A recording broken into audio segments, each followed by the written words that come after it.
Welcome to the Zoe Routh Leadership Podcast, where we share all things people stuff in leadership. Learn from leaders who have done the hard yards and learn from experience. Hear from expert authors about the latest insights from culture to strategy and messy people dynamics. Get tips and insights from multiple award-winning author and leadership expert herself, Zoe Routh. Now, on with the show. Hey, it's Zoe, your friendly neighborhood Australian-Canadian leadership expert, and we've got an exciting show for you today. I want to ask you this question, though. Have you ever been frustrated by somebody else's underperformance? Have you ever been really irritated that somebody isn't doing their job properly, or they keep making mistakes, and you wonder, are they incompetent? Are they just not up to it? Are they a few cookies short of a cookie jar? Whatever it is, there is a solution. And whether it's getting rid of them eventually, or whether it's more likely you got to do some hard work as a leader. My guest today is an expert on this type of thing. He is an HR specialist. His name is Will Schirmer. He is a senior management professional in HR, and he's been involved in HR talent management and learning and development functions in the US and the UK for 20 odd years. He's got a new book out called The Leadership Core: Competencies for Successfully Leading Others. And in this conversation, we dive into the nitty-gritty of team performance, high team performance, what it takes, what gets in the way, and what we can do about those nasty little bits of underperformance. Now, before we hit go on the interview and the conversation, I want to ask you, are you also signed up to get notifications of each and every episode? No? Oh my goodness. Well, then you should, because there's always a wonderful chance that you will get a bonus as a subscriber. The way that you do that is you go to my website, zoerouth.com, ZOEROUTH.com, click on podcast and sign up to get the weekly notification of the episode so you don't miss a thing. And when we do have a special juicy extra bonuses, you get all those too. All right, let's do it. Let's on with the show. Will Schirmer, all the way from Olympia, Washington. Welcome to the show. Thank you very much. Pleasure to be here, and I appreciate you having me on.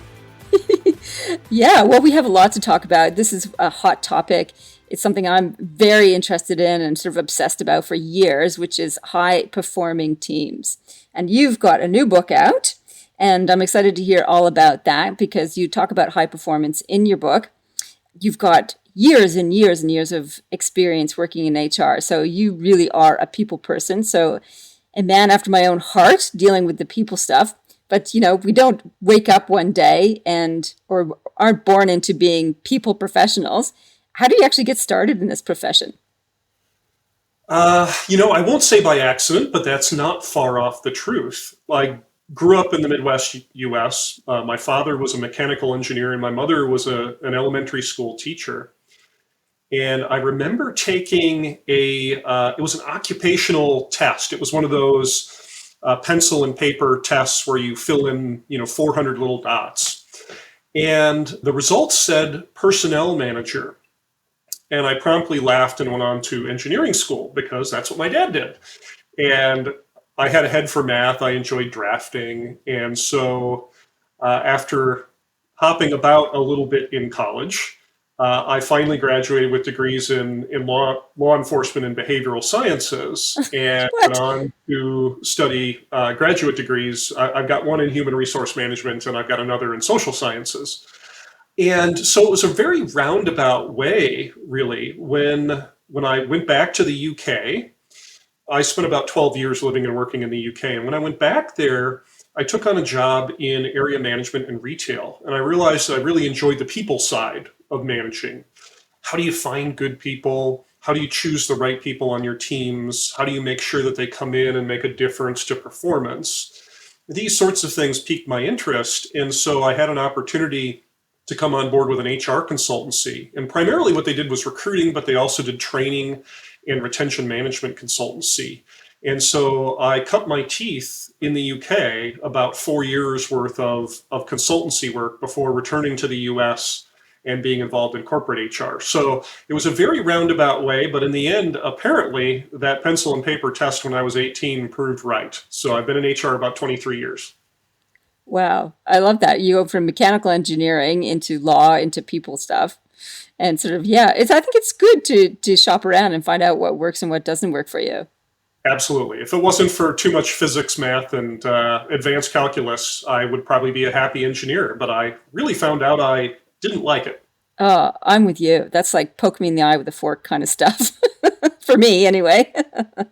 My dad's an aeronautical engineer, and my sister got that side of the brain. So she has a brain like my dad's, very numbers oriented and scientifically minded. And I'm all language and people, that's for sure. More creative like my mom. Yes, yes.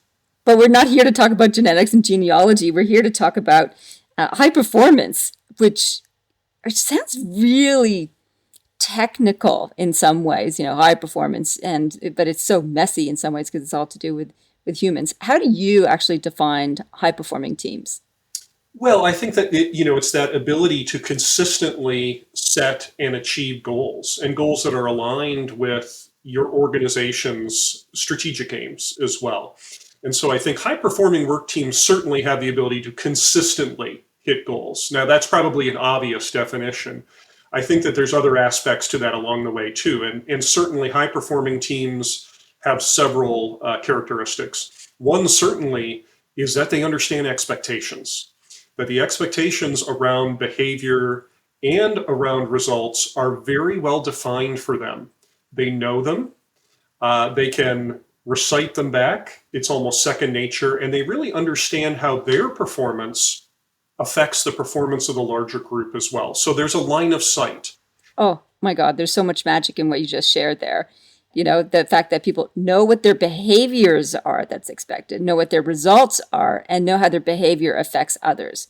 And I think when it comes to teams, there's actually probably those three are not the things that are defined well. And that's certainly with the teams I start working with. And when we talk about expected behaviors, they haven't done that work. They haven't had conversations about expected behaviors. They haven't necessarily had conversations about results unless it's lag measures, which is X amount of sales or X amount of profit, as opposed to other types of results. So can you dig a little bit into, let's take behaviors, first of all. So what kind of behaviors do you think it's important for teams to discuss and to be clear about when it comes to high performance? Yeah, well, I think those behaviors related to goal attainment. And as you look at that, you talk about something very important, leading indicators and lagging indicators. Lagging indicators are, this is what we did before, which is great, but it's a little like the stock market. It's no guarantee of future performance. So you have to really be able to predict, and look at what behaviors typically have gained results in past. To give you an example, so with recruiters, I knew at one organization that it took me 47 applicants to hire one particular type of individual for the bank that I worked at. And so we knew that out of 47 applicants, we would have 15 screening conversations, we would have 10 phone interviews, we would have 4 interviews, we would have 2 offers and an accepted offer for every 47 on average. Now, the reason I mention this is you need some clarity around specifically what behaviors contribute to goal attainment and which, lead you away from the path. And that's important. So, these expectations, not just around results. In other words, you can give someone a goal and they say, yeah, great, I know I have to hit the goal, but you're the leader, tell me how. And this is the gold in that, is to say, okay, let's walk through step by step how you obtain the results that you intend. Whether you're motivated by money, whether you're motivated by goal attainment, we have to be able to step this out. And often we use things like activity pyramids in certain situations like recruiting or sales, for example. So you do have to be able to map that. And let's be honest, if you're not mapping that out for your people, you're not coaching, because you need to map out the steps. What, for those of us who don't know, like me, what is an activity pyramid? So an activity pyramid it's a yield pyramid, and it doesn't work certainly for all positions, but there are some types of jobs that it can apply to. Sales is an obvious one. So as you look, for instance, at prospecting, you may make certain numbers of calls, gain contacts From those contacts, you gain appointments. From appointments, you gain an opportunity to bid for work. And then you win an average amount of work or revenue. So it sounds scientific, and it's certainly not applicable in all circumstances, but it's useful for some. Where it's not, you need to be able to map out at least a sequence of behaviors that are going to help, and in most instances, get people to where they need to go. It's trial and error, and they'll become more efficient over time, but only if you're regularly coaching. I think that's wonderful insight. And that's sort of getting granular with what a job or task or outcome looks like in terms of processes and volume of activity is really useful. And I think that's one of the mistakes that a lot of leaders make is like they do one of two things. Here's your task list and go and do that. And I think, okay. And there's no sort of sense of linking that to the outcome or linking that to a sense of purpose. Or they go, here are your targets, off you go. And there's no sense of pathway to that. And I think those are two big mistakes when it comes to leading performance or coaching performance on your team. What else do you see as obstacles to high performance? Well, certainly, again, a lack of clarity over expectations and lack of goal setting. There's nothing that plagues a team more than, a lack of clarity around those things. Go out and do your best. Well, what does best mean exactly? How will I know when it's time to have my annual appraisal and I'm expecting some hopefully good consequences for my pay if you don't tell me what the rules of the game are? So I think that's one. The other is a culture around accountability. Because performance management isn't an event, it's really a system. You need to make sure that you have structure built. Are you having regular one-on-ones with your people, regular communication? Are you giving them updates on the progress of their work? In other words, if not real-time data, near-time data, these types of things. The other is follow-up. I think many or most leaders, when they fall down, it's a failure to follow up. And we don't follow up to catch people making mistakes. We do it to make sure we've got opportunities to coach and also recognize and reward behavior as well. So I think if anything, it's leaders that don't necessarily follow up enough or engage enough in that task coaching that we talked about. It's easy to say, here's the goal, go do it. The hard part, again, is mapping that out for your people. And leaders have to engage and follow up in order to do that. Why do you think people don't follow up? I think it's lack of focus on performance management, and I think it's lack of time and organization. And also, I think that to an extent, there are corporate cultures or organizational cultures that don't hold leaders accountable. And, there has to be a chain of accountability that works from the top down. And when leaders aren't held accountable for consistent performance, retention, engagement of their people, then there's no consequence. And if there's no consequence, there are leaders who can get by with doing less than a full and fair effort in terms of follow-up. So I think to an extent, that's why, is a culture of accountability that really pervades the organization.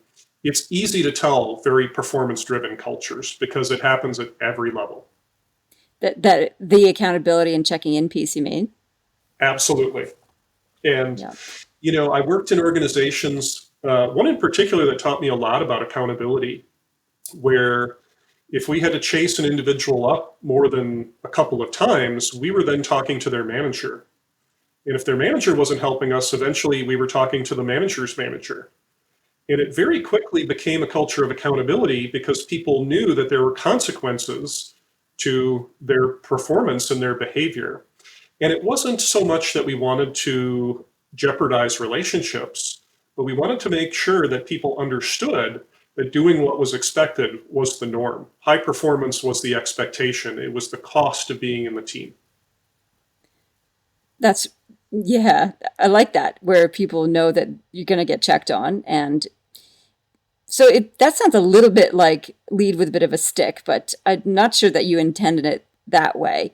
When you say, let's have a culture of accountability, I think accountability does sound a little threatening, to be honest. How do you turn that around into something that's motivating for people? Yeah, a culture of accountability shouldn't be, this is not leadership with a stick rather than a carrot.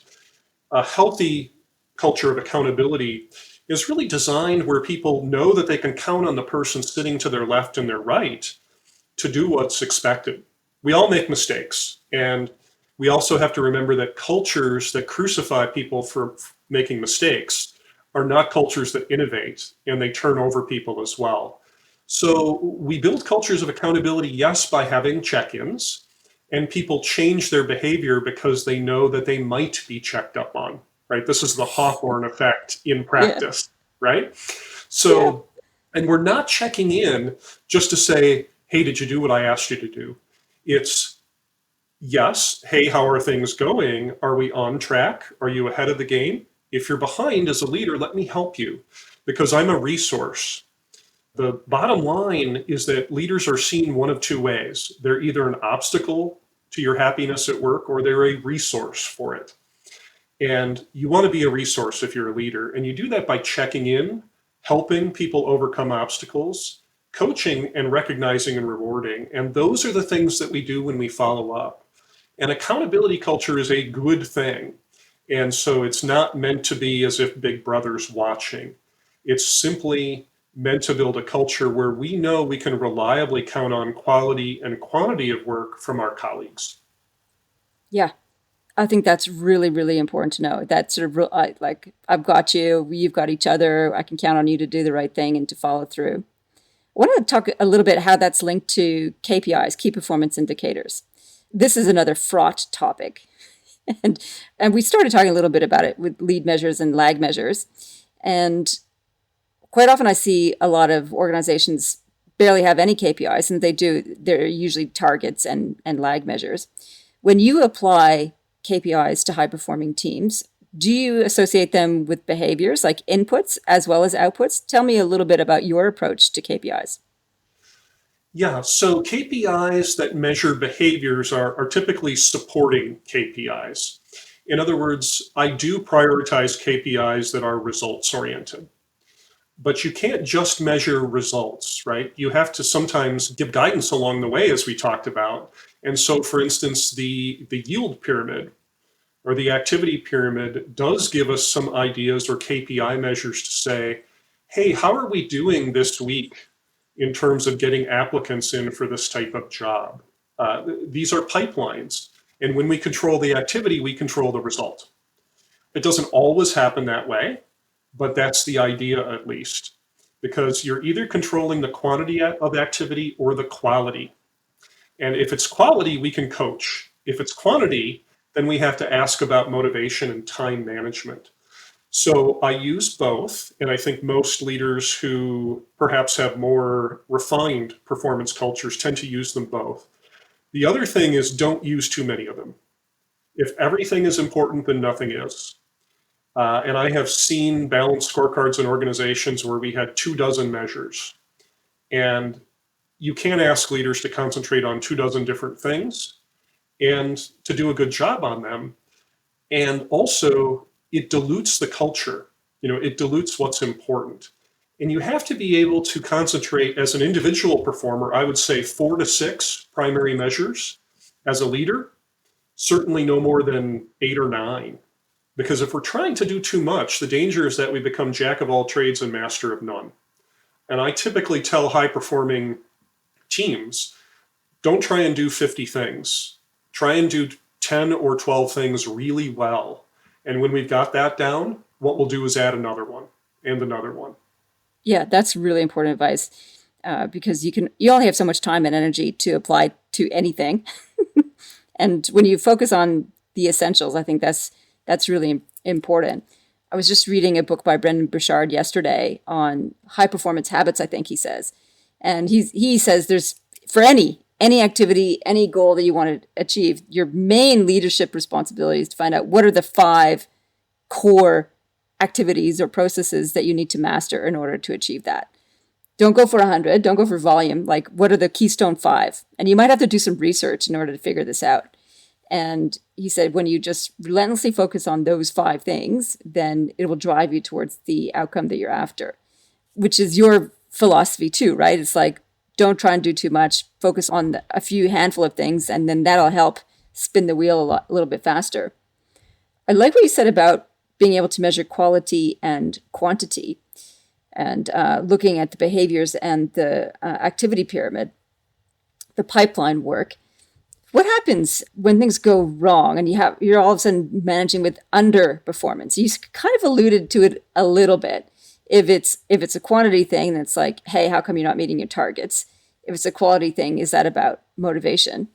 Let's go into the underperformance, because I know this is a concern for a lot of leaders. Like, how do you actually deal with somebody who just starts to go off the rails and isn't performing properly? Yeah, and I think this is really what separates great leaders from the average leader. It's easy to lead someone who consistently does well and is self-motivated. The Sure. trick is to be able to Can we have more of them, please? Yeah, exactly, right?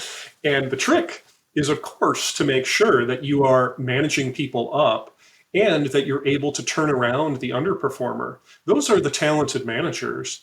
And so, I think first and foremost, it's to realize nobody comes to work saying, I'd really love to do a mediocre job today, right? No one comes to work to fail. That doesn't feel good. It erodes our self-esteem and our souls. So leaders need to remember that and make sure we're not taking it personally. Someone is not trying to underperform to sabotage your team. I mean, it's a rare thing. It could happen, but most people come in very well intentioned. Now, the other is to understand too that we've all been there, right? We've all underperformed at one point or another. We can't be good at everything all the time. And your people are looking to you for some guidance. So first and foremost, don't tell them, you need to, if they're in sales, yes, you're only at 60,000, you need to hit your goal at 100. Well, they know that. They don't need you for that. They can look at the KPI. What they need you for is the how, right? How do I get there? Tell me, show me, please help me. Again, be that resource, not an obstacle. And so if you're looking, and I'll use the behavioral pyramid as an example just because it's an easy one. If I'm looking at, let's say, calls, contacts, and appointments in the sales world, if someone is calling and not getting contacts, but they're making the amount of calls that would normally, let's say, be expected, then I'm asking them, well, at what time of day are you contacting people, for instance? Are you trying to vary these times to experiment? Or let's say they're contacting the number of people they need to, but their number of appointments is low. Of course, here I'm concentrating on quality. Well, let's talk about the conversations you're having with people. What's the content? How are you searching for needs? How are you trying to satisfy them? These sorts of things. Now, if someone is struggling to do the amount of work, what I might ask is, tell me about your time usage during the day. What's getting in the way of you making these calls, let's say? And here it might be an issue of organization or time usage. It might indeed be an issue of motivation or job fit. Now, I'm not saying that this is something that would cause someone to, be removed from their job. It could be, but it also could be that people aren't connecting, making those calls and getting those appointments to what really motivates them. Yeah, I think that's an important one. Like if they don't like their job, they're like bored, or they feel like there's greener pastures, then you're not going to be that enthusiastic about picking up the phone call to make those calls. Yes. And so, you're looking at quantity and quality, and we also have to remember that behind all of this is motivation. In the end, as a leader, and motivation runs through everything we do, we have to understand what motivates people to do well. Someone might say it's money. Okay. Someone else might say it's pride in a job well done. Well, leverage that. Tell them how doing the work well or accomplishing the amount of work is going to connect to getting them where they want to be in terms of their motivation too. So you also have to follow up, right, with underperformance, just like you do with performance. Once you have that conversation, make sure you're gaining some agreement, you're throwing out ideas, you're listening, much more importantly, because you aren't just imposing a solution, you're listening to what your teammate thinks the issues are as well. You're coming up with a solution and agreeing on it. Make sure you get commitment from your individual, and you're making a plan, right? And you're following through with that plan. It's the same as normal performance, but you just need to make sure, again, that you are resetting and following through. And again, here, I think oftentimes it's follow through. I've often had managers come to me and say, it's time to move Bob out of my team, when in fact they didn't follow through with the plan to improve performance that they had committed to as a leader. Yeah. Yeah. You make it sound all very straightforward and simple. It's simple in theory, it's not easy in practice. Yeah, that's right. Like, yep, those sound like sensible activities, and I can think of half a dozen reasons why it's hard to do. And I wanted to tackle one scenario. I was working with a CEO, and he was banging his head up against the wall in dealing with underperformance with his team members. And he could not understand why it was that these person, and well, actually a few of them, weren't following the system as he laid it out. So the activity pyramid, if you like. So he had a very clear activity pyramid. He had clear explanations of why each step was important and exactly what you had said, number of items you had to do or frequency or quantity you had to do for each step. And it was all laid out in a handbook, and they were taught about the handbook, and yet the people didn't do it. They didn't follow the handbook. They made stuff up. They skipped steps. And he had conversations with them following. I was like, I see that you're not following it. What's the challenge, etc. Is there a point where you have to say, okay, you're not getting it. You're not following through. You're not following the process. It's game over. Like, when do you give up on the performance and say it's termination time? Yeah. So I'll start at the very beginning, I think, of that story, which is too many leaders often say it's a you problem rather than a me problem, right? And there's certainly some great books around this. The Oz Principle is certainly one of them. But as a leader, one thing we often forget to do is look in the mirror and say, how did I contribute to this underperformance? And it takes some humility to do that. But saying, okay, clearly there's numbers of people that are not following what I believed needed to be followed. So why is that? Was it how I communicated? Perhaps I didn't set clear expectations. Perhaps I didn't connect properly between people's motivators and achieving the way we want to achieve. Perhaps I didn't explain the why we need to do it the way we need to do it. So they've got to look in the mirror. Having done that, right, are there environmental issues? And sometimes there are, absolutely, that have prevented performance. What do you mean by environmental? It could be, let's say, the sheer workload. It could be changing priorities. It could be outside forces where we rely on third parties or vendors to deliver on time and to quality. And there's an issue with them. So there's a leader piece, there's an environmental piece, and obviously there's a big piece that the employee owns, right? They own it, and it's a big chunk in some cases. And I would say, where you've addressed those things and you say, okay, look, we've addressed what I'm doing as leader, we've addressed the environment, and we've come up with a plan where you followed through with that plan, if this is a performance issue, and where you followed through with the plan and you're not seeing improvement, right? Now, it may be, and to be fair, it may be that someone has gotten 80% of the way to climb up Everest for you, right? Would it be fair to say, I'm sorry, you didn't make it? Well, that's up to each leader to decide. But where they see sufficient improvement, they're going to have to make a judgment call on whether it's enough and it's quick enough.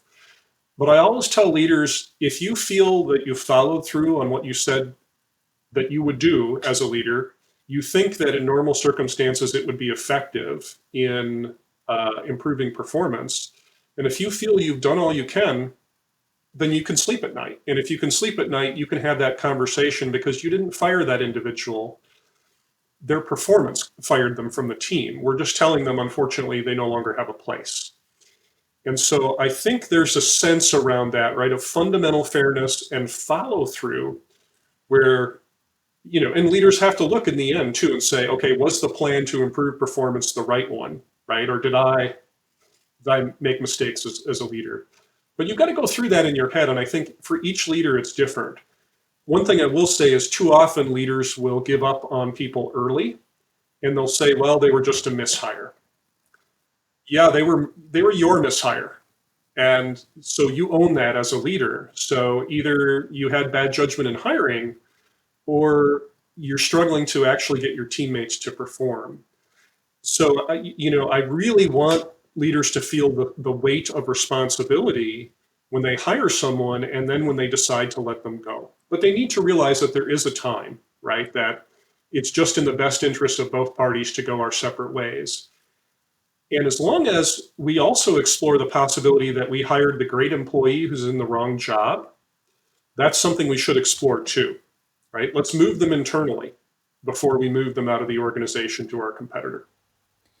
Yeah, I think the key point for me out of that was leaders take responsibility. You hired them. You're supposed to provide feedback, support, coaching, structure, accountability processes, follow through in order to support them to accomplish what you asked them to do in the first place. And you give them every chance and maybe check to see that they're in the right job. Maybe there's another job for them. Do you think there's a point, though, where, you kind of said, yeah, there's a point where it's like, there's not a place for you anymore. Do you think is that some people get hired into a job they're just not capable of doing, given they've had all the right environment and structure and support and coaching? See, I'm reluctant to even say that. Like, people should be able to live and grow into these things. But do you think there's certain circumstances where people try and they just can't do it? Absolutely. Absolutely. It's the Peter principle in action, right? Where I'll use hiring into leadership jobs as an example. Organizations will hire the best performer in a team and say, well, clearly they can lead. Well, leading and doing are two different things. And, that sense of self-centeredness, and I don't mean it in a bad way, but for example, in sales, that might make you a great performer. And we've all met salespeople, and I've worked with many of them that will say, look, I do what benefits me. Don't ask me to take time out to coach someone else. I could be working with a client making commission. So we need to remember, when we hire, there's a bit of a social contract there. People are taking a chance on us to pay their mortgage and sustain their lives too. So absolutely, people get hired, good potential employees that just aren't the right fit for the job. And not everyone is going to coach themselves up or perform upwards. Put me in a sales job, forget it. I mean, it's not, I've done it before early in my career, and I was pretty good at it. I really don't have any desire whatsoever to go out and sell things to people, not even mildly motivational. So on that basis, I'm going to fail not because I couldn't do it. It's because I don't want to. And that happens a lot. And I think hiring mistakes are often born from the fact that we have someone who is capable of doing the job, but quite simply, the job is not a great fit in terms of culture and what motivates them. Yeah. Okay. Thank you. That was really helpful. Because I don't like to think poorly on anybody and I think this is a tendency or a trap that we can fall into as leaders, is that we can judge people who aren't performing as being incompetent. And that's just a terrible word. I prefer to think of them as not yet competent, or as you propose, not a fit for the job or for the motivations for the job or for the particular aspects of the job. And that makes me feel a lot happier than deeming someone incompetent or lacking intelligence or that kind of thing, which is, I think, where we can sort of end up. We can be very judgy if people aren't living up to our expectations. Do you find that you see that in leaders too, that they can be judgy with their people? Oh, certainly, right. You're angry with your underperformer. They're jeopardizing the performance of the team.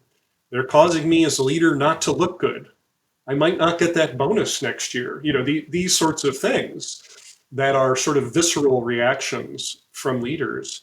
But those leaders also need to remember, when people underperform, you really don't get the benefit of pointing the finger downwards and saying, I'm sorry, boss, that I didn't hit my goals, but it's Bob's fault on my team. Your boss is not going to say, oh, okay. Your boss is going to say, well, that's a you problem, isn't it? You're the leader on the team. The buck stops with you. And so either you hired someone into a job that wasn't suited for them, or you didn't manage performance. And so I think the leaders got to start with themselves. And that's a change for some, and say, okay, how did I contribute to the problem? So, because if I don't know, I can't be part of the solution. After that, then yes, I think the other is just regulating that emotion to really understand, how does it feel to be failing? We've all been there. We've all struggled at something, and it doesn't feel good. And we also know that when we failed at something, we were really good at 10 other things. The person that's underperforming just hasn't found that yet, or we haven't properly coached, perhaps, or connected their motivators to, to goal attainment, for example. But it's not a fit, and we can't feel bad if we have put in a good faith effort and decided it's not a fit within the team. But I really encourage also leaders to look within their organization first to move people rather than let them go. Organizations sometimes have this very archaic guidelines of, if you're on a written warning, you can't apply for another internal job. Well, perhaps they're on a written warning because they can't perform the job that they're in. And it would be good to move someone into a job that they could actually do rather than, let them go and lose them to another employer. And this does happen. So, yeah, I think you get those reactions from leaders that are judgmental. And I think that the most insightful leaders try and use a little more emotional control around those things. Yeah, a little bit of self-censorship too, I think, as well as emotional regulation. In your career in HR, which has gone a long time, what has been the most challenging thing that you've had to deal with as a professional? I would say, there's a couple of things. One, I think the lack of clarity from top down in certain cultures has been a challenge, for me. When organizations don't have set goals or clarity around what it is that they do and the purpose of the organization. And there are still some organizations that haven't and don't define that well enough. And that means that really they underperform badly against their potential. And I've run across that in my career. I think the other is frankly dealing with executives who treat people with disdain. We've all met them, but I've certainly run across leaders who treat people as a commodity and disrespectfully and see them only as a means to an end. And what happens is you gain short-term performance at a very high human cost. And it's for the sake of long-term viability of organizations and performance that is sacrificed.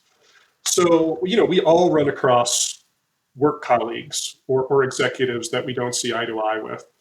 But I think it's when that behavior is sustained within the hierarchy of the organization or even encouraged, I think that's unfortunate. And I struggle against that, not because I'm an HR person, maybe partly, but also because I believe that, fundamentally, making sure that people have a fulfilling work experience and that they succeed is good business, frankly. And I have worked in several businesses as both an executive and the head of HR. You have to wear both hats. And high-performing executive teams get that. They understand that their people are their only differentiating resource.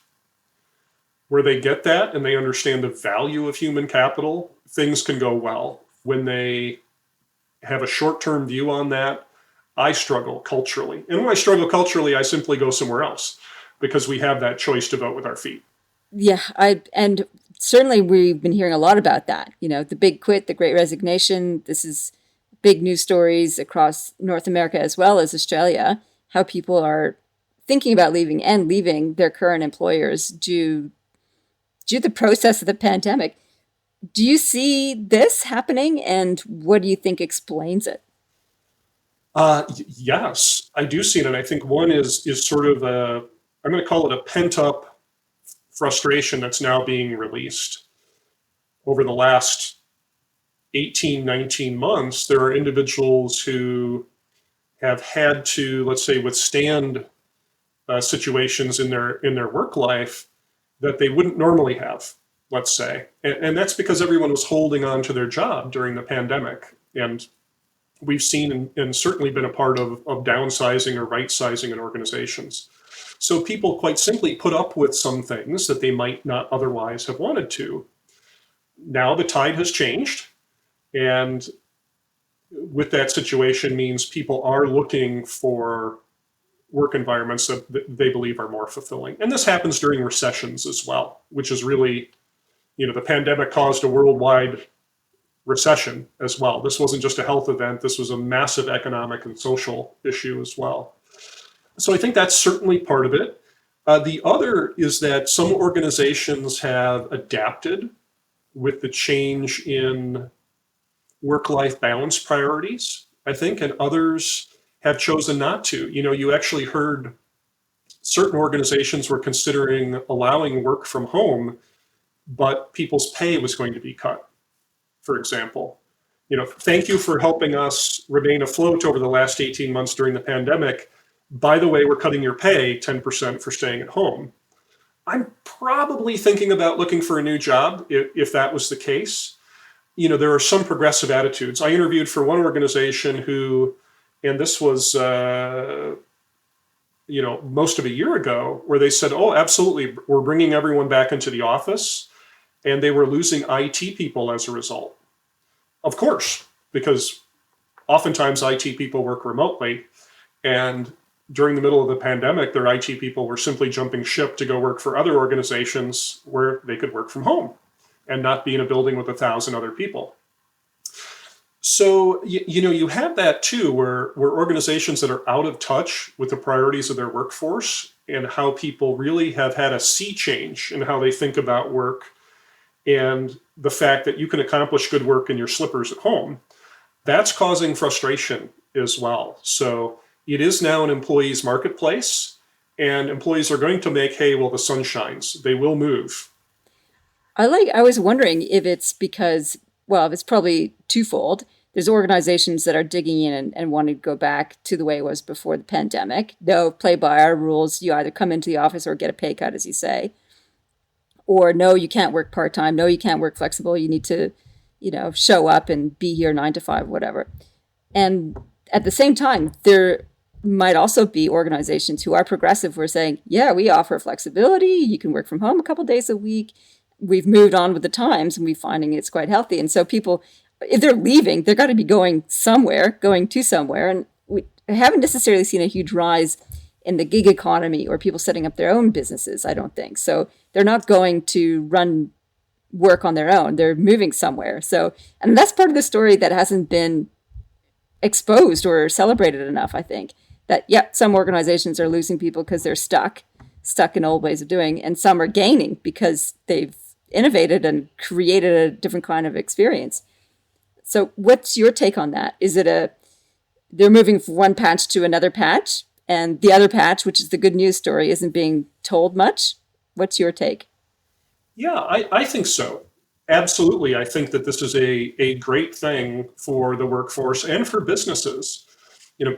It's like any other aspect of market innovation, isn't it, in businesses? Those businesses that are on the very first wave of innovation are going to capture market share and are going to thrive.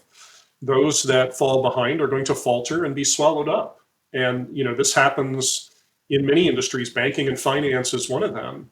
And what it has taught people, I think, I worked in one organization and I had people in the Philippines, in Malaysia, in the Czech Republic, in the UK.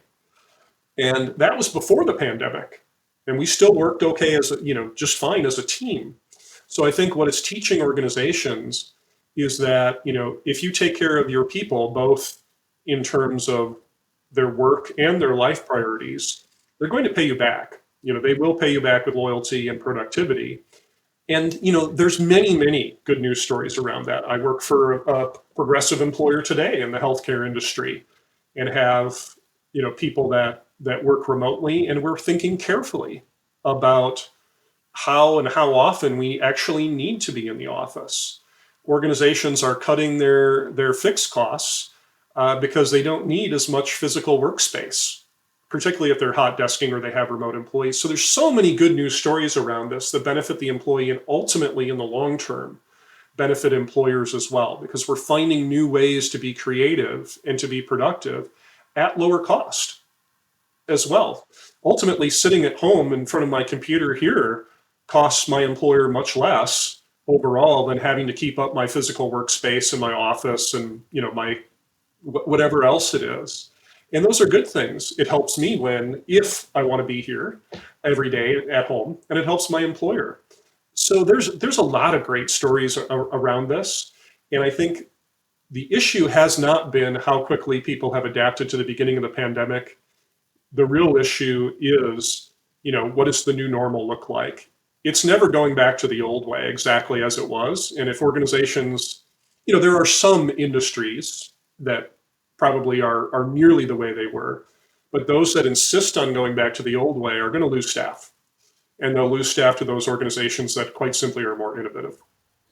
Yeah, I think it's telling time. So it'll be interesting to see which organizations take notice and shift things around and which ones come out on top. Will, I want to know, what are your key tips for listeners when it comes to high performance? If you could boil it down into like 3 core essentials. Yep. There's often been a 3-legged stool discussed about performance: expectations, accountability, and follow-up. Is this your 3-legged stool? Those are my 3 biggest pieces. It's about your ability to set expectations and communicate them clearly, including, KPIs and measurables, and also make sure that people understand that, confirm understanding before they trod down the path to trying to complete the activity.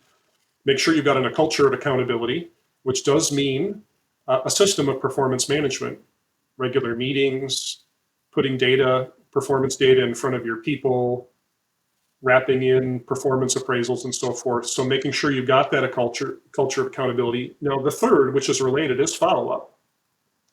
And following up not just to check in to ensure the work's being done, but to make sure that you as a leader are a resource, right, to help remove obstacles, to help coach people to better performance, and to recognize when it's going well. Follow-up is a built-in opportunity to say to people, good job, I'm proud of what you're doing. So I think that triumvirate of activity is the simplest way in which I would describe performance management basics. Love it. That's fantastic. I like your 3-legged stool: expectations, accountability, and follow-up. And do you have a favorite book or podcast that you listen to develop your own professionally? I've got quite a library because the best ideas are stolen, of course.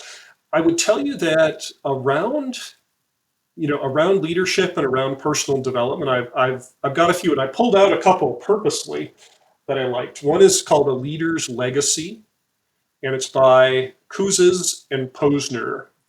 And I'm going to hold it up, if it's okay. I'm going to hold it up, and I don't even get any money for this.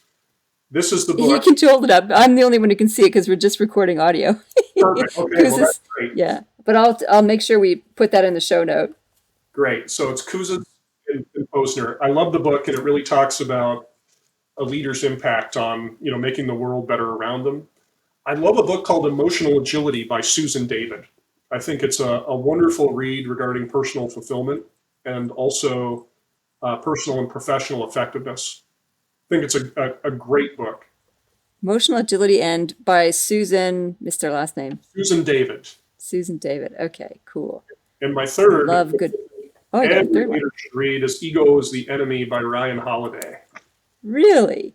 Yeah, love that book, and I think that it gives great advice as to how ego can quickly get out of hand, particularly if you're a leader, and really inhibit good leadership behavior. I love the book. Okay, cool. Well, I have a few things of Ryan Holiday's, but I don't have that one, so I'll definitely dig into that. Now, there's your book, which has just come out. William, tell us about your book, where people can find it, and where they can find you.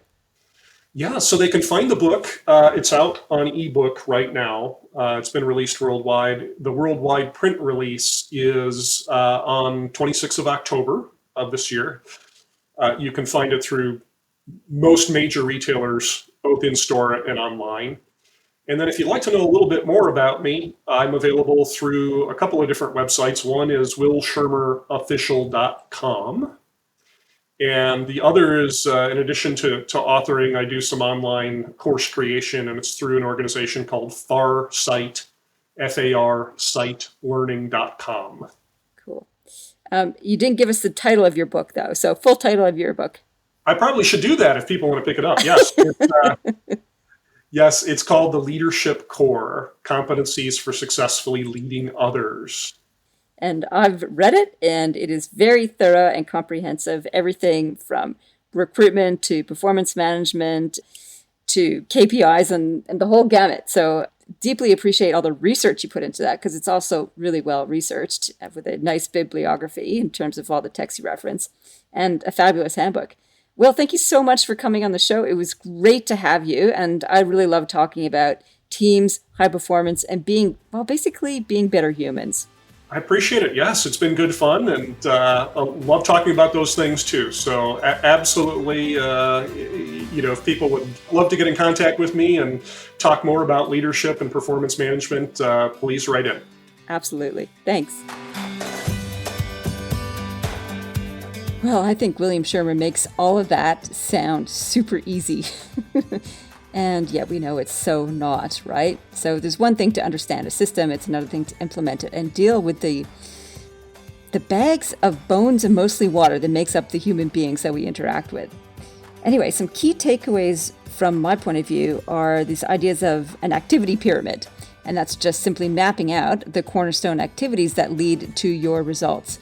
Stacey Barr talks about it in a results mapping point of view, where how chief activities and chief results affect one another and flow on to the end result. And when we do that work, when we take an X-ray to our processes, we can see what kinds of activities that we need to check up on. So activity pyramid was a really useful concept for me to take away from this. What else have we got here? Oh, the three-legged stool of expectations, accountability, and follow-up as the keystone habits and processes for team high performance. Yowza. And probably the quote, good experience is good business. So when we give staff a good experience, it just turns into good business. Totally makes sense, right? I'd love to hear what your key takeaways are. You can email me at zoe@zoerouth.com or catch up on LinkedIn or make a post on the Facebook page that we've got there linked into the show notes. And also a word from our sponsor, Interplicity. They offer terrific online professional development programs to create more wisdom at work, which is something that I am passionately interested in and dedicated to as well. So you can find out more about the amazing courses they've got there. Go to interplicity.com or click on the link in the show notes. You can even save $100 off any of the courses when you use the code ZOE100, ZOE100. All right. Thanks for tuning in. I really appreciate your listenership and your leadership. And in the meantime, live well, lead well. You've been listening to the Zoe Routh Leadership Podcast with leadership expert Zoe Routh. For more about people stuff and to contact Zoe, go to zoerouth.com.